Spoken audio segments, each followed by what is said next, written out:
तो फिल्म की शुरुआत में हम एक आदमी को ग्लास कंटेनर में कैद देखते हैं। होश में आते ही वो बुरी तरह घबरा गया और चिल्लाने लगा। उसे लगा कि उसे कैद करने वाला वो इंसान है जिसके उसने पैसे देने थे। लेकिन फिर थोड़ी ही देर में उसे रियलाइज हुआ कि उसे किसी और ने ही किडनैप किया था, पर क्यों वो अभी भी नहीं समझा। कंटेनर पर एक टाइमर चल रहा था जिसके बंद होते ही उसके पास पड़े रेडियो में से आवाज आई, किसी हेनरी नाम के बंदे की। वो उससे मदद की भीख मांगने वाला था कि उसे पता चला कि हेनरी को भी उसी की तरह किडनैप करके ग्लास कंटेनर में रखा गया है। हेनरी के कंटेनर में भी उस जैसा रेडियो था जो चलाने पर जर्मी से कनेक्ट हो गया था। दोनों ही परेशान थे और यहाँ से निकलना चाहते थे। जर्मी ने उसे कहा, घबराओ नहीं, हम मिलकर कुछ कर लेंगे। उनके ये कहते ही जर्मी का कंटेनर तेजी से हिलने लगा और ऐसा हेनरी के साथ भी हुआ। मतलब ये लोग किसी ट्रक टाइप चीज में थे जो अब चल पड़ी थी और इन्हें यहाँ से अब कहीं दूर लेकर जाया जा रहा था। जर्मी ने अंदाजा लगाया कि हेनरी भी उसी ट्रक में है, क्योंकि उनके कंटेनर में जो रेडियोस थे वो बहुत ज्यादा पुराने थे, ज्यादा दूर की फ्रीक्वेंसीज कैच नहीं कर सकते थे। उसके ये सोचते हुए ही ट्रक एकदम से रुक गया। जर्मी ने हेनरी से कहा, तुम जोर से चिल्लाओ ताकि कोई हमें सुनकर हमारी मदद कर पाए। लेकिन इनके ग्लास कंटेनर्स में से आवाज बिल्कुल बाहर नहीं निकल रही थी। एकदम से जर्मी के कंटेनर की लाइट ऑन हुई। रोशनी से उसकी आंखें चुंधिया गईं और वो किसी को नहीं देख पाया। उसके कंटेनर में एक टॉर्च और एक पिक्चर फेंक दी गई थी। कंटेनर की लाइट ऑफ हो गई। जर्मी ने जैसे ही लाइट ऑन करके पिक्चर देखी तो वो व्हाइट हाउस की थी और उसके पीछे एक नोट लिखा था कि अगर तुम हमें रोलेट की लोकेशन बता देते हो तो हम तुम्हें छोड़ देंगे। ऐसा ही एक मैसेज हेनरी को भी दिया गया था और उसके पीछे लिखा था कि अगर जर्मी रोलेट की लोकेशन बता देगा तो हेनरी की भी जान छोड़ दी जाएगी। जर्मी हेनरी से पूछता है, तुम कौन हो आखिर? हेनरी ने बताया कि मैं एक सिक्योरिटी ऑफिसर हूँ। जर्मी क्या था और क्या काम करता था वो अभी उस आदमी को नहीं बताता, लेकिन जर्मी ये जरूर समझ गया था कि उन्हें किडनैप करने वाले टेररिस्ट हैं जो हुकूमत के साथ कोई बड़ी गेम खेलना चाहते हैं, इसीलिए वो रोलेट की लोकेशन पूछ रहे हैं। हेनरी ने उसे कहा, प्लीज मेरी फैमिली के लिए तुम ये लोकेशन उन्हें बता दो, मेरी जान बच जाएगी। लेकिन जर्मी उसे सॉरी कह देता है क्योंकि वो ये लोकेशन किसी को नहीं बता सकता था। वो तो खुद अभी तक इस बात पे हैरान था कि इन टेररिस्ट को आखिर ये कैसे मालूम हुआ कि रोलेट की लोकेशन जर्मी को पता है। जर्मी के ऊपर अब एक बड़ी जिम्मेदारी आ गई थी। उसे न सिर्फ अपने आप को बचाना था बल्कि प्रेसिडेंट को, जो कि व्हाइट हाउस में रहते हैं, उनको इन टेररिस्ट से भी बचाना था, जिसके लिए जरूरी था कि पहले वो खुद इस कैद से निकले। वो अपना दिमाग चलाता है और फौरन अपनी रेडियो की फ्रीक्वेंसी को आसपास के रेडियो के साथ मैच करने की कोशिश करता है और किस्मत से किसी ट्रक वाले के साथ उसका कनेक्शन भी बन जाता है। उसने घबराए हुए ट्रक वाले से रिक्वेस्ट की कि प्लीज मैं तुम्हारे आसपास किसी ट्रक में हूँ, प्लीज जरा मेरी लोकेशन का अंदाजा लगाओ और पुलिस को इन्फॉर्म करो, इन लोगों ने मुझे किडनैप करके इसमें रखा हुआ है। उसकी घबराई आवाज सुनकर ट्रक वाला समझ गया था कि वो सच में मुसीबत में है, लेकिन सड़क पे चलते हुए इतने सारे ट्रक्स में से कैसे पता चलाया जाता कि वो किस ट्रक में था। अचानक जर्मी को अपने ट्रक के पास से एक हैवी बाइक के गुजरने की आवाज आती है। ये बात वो दूसरे ट्रक वाले को बताता है कि अभी मेरे ट्रक के पास से एक हैवी बाइक गुजरा है और ऐसे वो ट्रक वाला ये पहचान लेता है कि जर्मी किस ट्रक में है। वो ट्रक ड्राइवर अब इस ट्रक को रोकने के लिए इसके पीछे पड़ चुका था, लेकिन जर्मी के ड्राइवर को भी इस चीज का अंदाजा हो गया और उसने फौरन वहां से गाड़ी मोड़ ली और दूसरे ट्रक ड्राइवर की आंखों से ओझल हो गया। उदास जर्मी अब वहीं लेटा हुआ था और सोच ही रहा था कि वो क्या करे कि अचानक से उसे अपने कंटेनर पे लगे स्पीकर में अपनी वाइफ की कॉल मिलती है। ये कॉल कैसे कनेक्ट हुई थी किसी को नहीं पता था, लेकिन जर्मी जल्दी से अपनी वाइफ से मदद मांगने की कोशिश करता है। लेकिन यहाँ क्योंकि उनकी नाराजगी चल रही थी तो उसकी वाइफ उसकी बात सुनने को तैयार नहीं थी। लेकिन जर्मी ने फोन काटने से पहले ही उसे तेजी से सारी बात कह दी कि प्लीज मोली, मेरे किसी दोस्त से कांटेक्ट करो और उन्हें बताओ कि मेरा किसी ने किडनैप कर लिया है, तुम पुलिस को इन्फॉर्म करो। इससे पहले कि मोली यानी उसकी वाइफ कोई बात समझ पाती, स्पीकर में उसके चिल्लाने की आवाज सुनाई देती है और जर्मी समझ जाता है कि मोली को भी अब किडनैप कर लिया गया था, जरूर जर्मी को ब्लैकमेल करने के लिए, ताकि वो रोलेट की लोकेशन बता दे। जर्मी बेतहाशा गुस्से में आ चुका था और इन लोगों को धमकी दे रहा था कि मेरी वाइफ को छोड़ दो, मुझे किसी चीज का नहीं पता। तब एक आवाज ने उसे कहा, तुम्हें क्या लगता है हमें तुम्हारे बारे में नहीं पता? तुम गवर्नमेंट के एक अंडरकवर एजेंट हो और तुम्हें ही सारी रोलेट्स की लोकेशन पता है। तुम अगर रोलेट की लोकेशन बता देते हो तो तुम्हारी वाइफ को भी हम छोड़ देंगे, तुम्हें भी छोड़ देंगे और हेनरी की फैमिली को भी। और अगर तुमने वो लोकेशन नहीं बताई तो तुम सबको मार दिया जाएगा। जेरमी किसी भी बुरे हाल में उन रॉलेट्स की लोकेशन इन्हें नहीं बता सकता था, क्योंकि ये रॉलेट्स असल में वो बंकर्स थे जिसमें अथॉरिटी के लोगों को, जिस तरह प्रेसिडेंट और बड़े बड़े लोगों को सेफ रखा जाता है किसी भी इमरजेंसी के वक्त, जैसे जंग या कोई और डिजास्टर। अगर ये लोग रॉलेट की लोकेशन पूछ रहे थे तो इसका मतलब शहर में जरूर फसाद चल रहे हैं और प्रेसिडेंट की जान खतरे में है। जेरमी ने इस मर्तबा भी जब रॉलेट की लोकेशन बताने से इनकार किया तो उन्होंने बहुत सारी बीज को जेरमी के कंटेनर में डाल दिया, क्योंकि वो ये बात भी जानते थे कि जेरमी को बीज से एलर्जी है। उनके काटने की वजह से जेरमी मर भी सकता था। उसे अर्जेंट एक इंजेक्शन की जरूरत थी, जो अब उसे इस कंटेनर में तो नहीं मिलने वाला था। ये सोचते सोचते ही वो बेहोश हो गया। कुछ देर बाद उसे होश आया तो उसने देखा कि उसे इंजेक्शन लगा दिया गया था और उसकी जान बचा ली गई थी। वो ये भी बात समझ गया कि ये लोग उसे मारेंगे नहीं, बस उसे टॉर्चर करेंगे रॉलेट की लोकेशन पूछने के लिए। उसके होश में आते ही हेनरी ने उससे दोबारा कॉन्टेक्ट किया था। वो जेरमी की मिन्नतें कर रहा था कि प्लीज तुम रॉलेट की लोकेशन उन्हें बता दो, वरना मेरी फैमिली मारी जाएगी।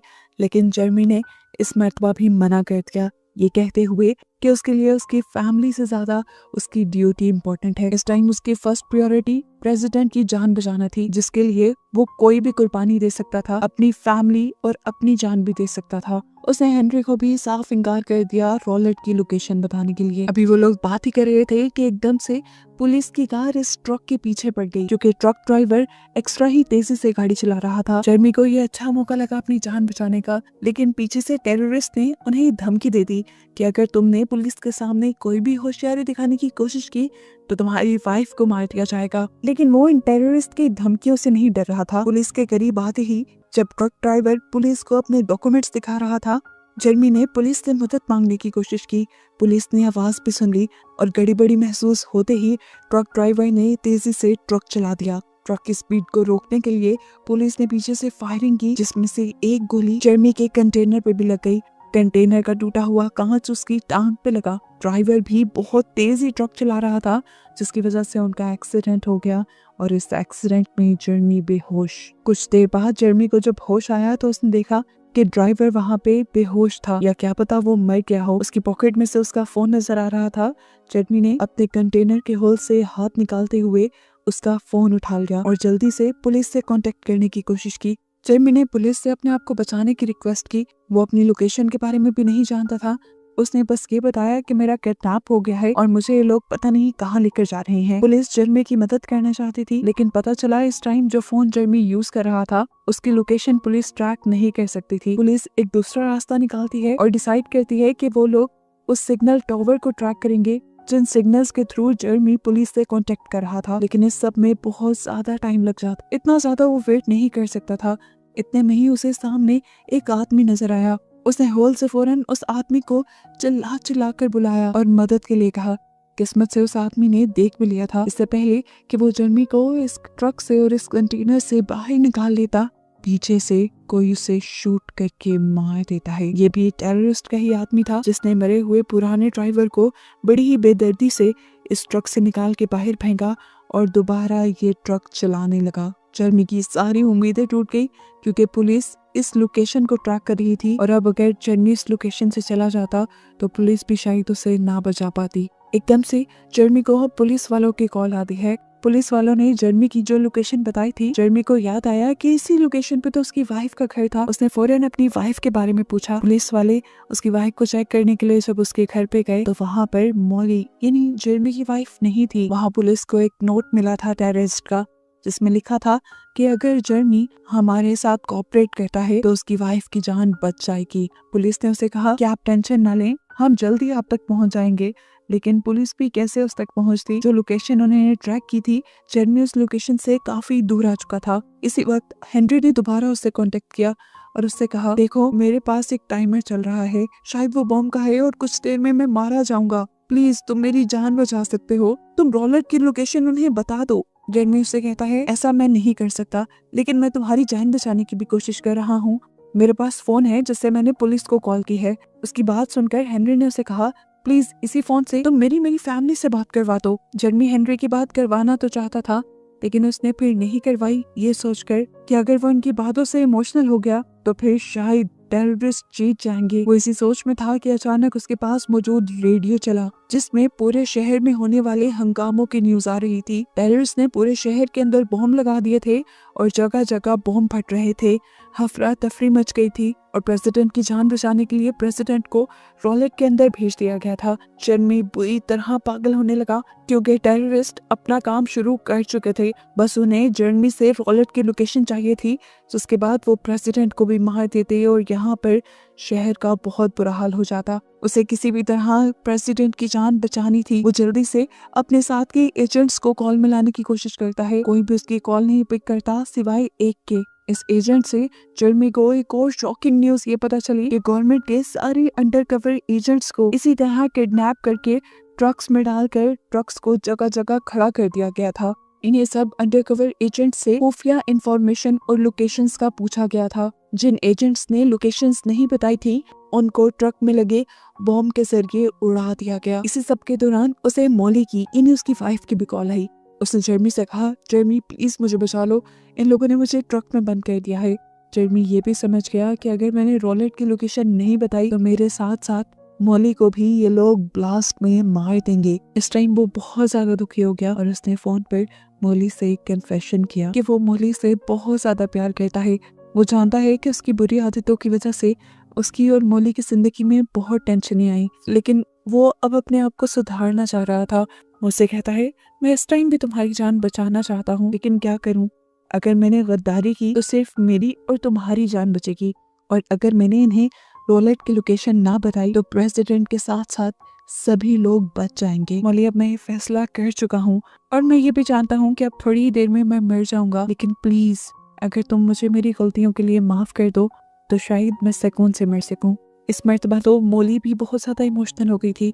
उसने जर्मी से कहा, तुम हौसला रखो, हम दोनों को ही कुछ नहीं होगा और हम दोनों दोबारा से एक साथ रहने लगेंगे। इस टाइम ये सब कुछ बहुत ज्यादा इमोशनल हो चुका था।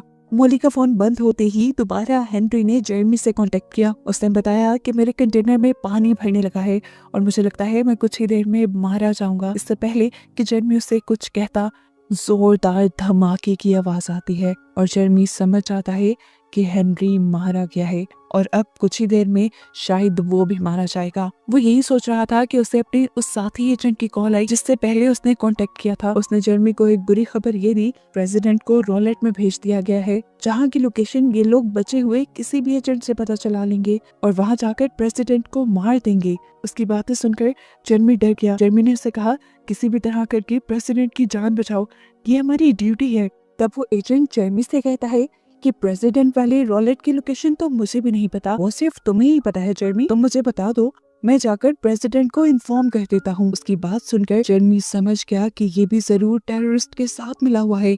अब उनकी गाड़ी भी जोर जोर से हिलने लग गई थी, जिसकी वजह से जर्मी इधर उधर गिरा। उसे बहुत चोट भी लग गई और ब्लड भी आने लगा। जब वो थक गया तब उसने ड्राइवर से कहा, रुको, मैं लोकेशन बताने के लिए तैयार हूँ। उसके कहते ही ट्रक एकदम से रुक गया। लेकिन यहाँ पर जर्मी ने दोबारा गेम खेली और हंसने लगा और बोला, कितने लाचार हो ना तुम, कितना तुमने मुझे टॉर्चर किया, लेकिन लोकेशन तुम्हें फिर भी पता नहीं चली। मैं लोकेशन नहीं बताना चाहता था, मैं सिर्फ तुम्हें यही कहना चाहता था। एकदम से कॉल करके उसे मॉली की कॉल आती है जो अब रो रही थी। वो उसे कहती है कि 2 मिनट रह गए हैं, बॉम्ब से हम सब लोग ब्लास्ट हो जाएंगे, प्लीज तुम उन्हें लोकेशन बता दो। लेकिन जर्मी ने उससे कहा, मैं अपनी जॉब से पीछे नहीं हट सकता मॉली। जब मैं अपॉइंट हुआ था तभी मैंने वादा किया था कि मैं कभी भी अपनी ड्यूटी से पीछे नहीं हटूंगा, चाहे मेरी जान ही क्यों ना चली जाए। और आज ये वादा पूरा करने का वक्त आ गया है। मॉली के फोन बंद होते ही दोबारा उसे अपने दोस्त एजेंट की कॉल आई जो उससे जबरदस्ती लोकेशन पूछने लगा।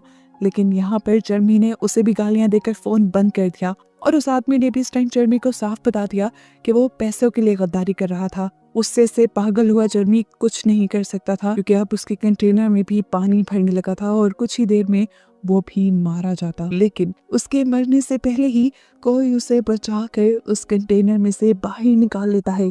उसकी जान बचाने वाला कोई और नहीं बल्कि हेनरी ही था, जो पूरे टाइम से उसकी कार में था, उससे बात कर रहा था बार बार। ये देखकर उसे बहुत ज्यादा गुस्सा आ गया।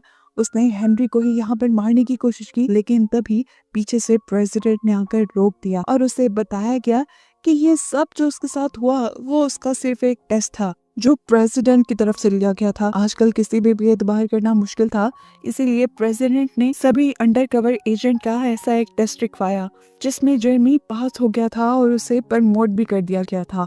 उसे अब हर टाइम प्रेसिडेंट के साथ रहने की ड्यूटी मिली थी। ये बात सुनकर जेरेमी पूरी तरह शॉक हो गया, लेकिन घबराने की कोई बात नहीं थी। उसने सब अच्छा किया था, इसीलिए अब उसे सब अच्छा भी मिलने वाला था। और बस यही दिखाते हुए